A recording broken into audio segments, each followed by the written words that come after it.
दरम्यान उद्धव ठाकरे मुख्यमंत्री झाले नसते तर शिवसेना फुटली नसती असं वक्तव्य शिवसेना शिंदे गटाचे आमदार दीपक केसरकर यांनी केलंय। बाळासाहेब स्वतः मुख्यमंत्री होऊ शकले असते, पण पक्षप्रमुखाने पक्षप्रमुखाचं काम करायचं असतं। बाळासाहेबांची इच्छा एकनाथ शिंदे यांनी पूर्ण केली असं वक्तव्य देखील केसरकर यांनी केले। तर उद्धव ठाकरे मुख्यमंत्री झाले नसते तर शिवसेना फुटली नसती असं दीपक केसरकर यांनी म्हटलंय। बाळासाहेबांचा इतिहास आहे की एवढा मोठा विजय मिळविल्यानंतर बाळासाहेब स्वतः देखील मुख्यमंत्री होऊ शकले असते, मात्र पक्षप्रमुखाने पक्षप्रमुखाचे काम करायचे असतं। ती परंपरा यामुळे खंडित झाली। बाळासाहेबांची एक इच्छा होती की माझा एक शिवसैनिक मुख्यमंत्री झाला पाहिजे, ती इच्छा एकनाथ शिंदे यांनी पूर्ण केली आहे।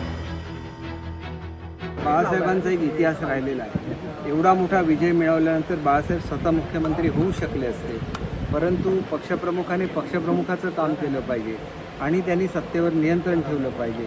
ही जी एक शिवसेनेची परंपरा होती ती परंपरा याच्यामुळे खंडित झाली। ही वस्तुस्थिती आहे। बाळासाहेबांच्या जी एक परंपरा राहिली आहे की त्यांच्या घराण्यामधल्याच माणसांनी शिवसेनेचं नेतृत्व करावं, परंतु बाळासाहेबांची इच्छा होती की माझा एक शिवसैनिक मुख्यमंत्री झाला पाहिजे।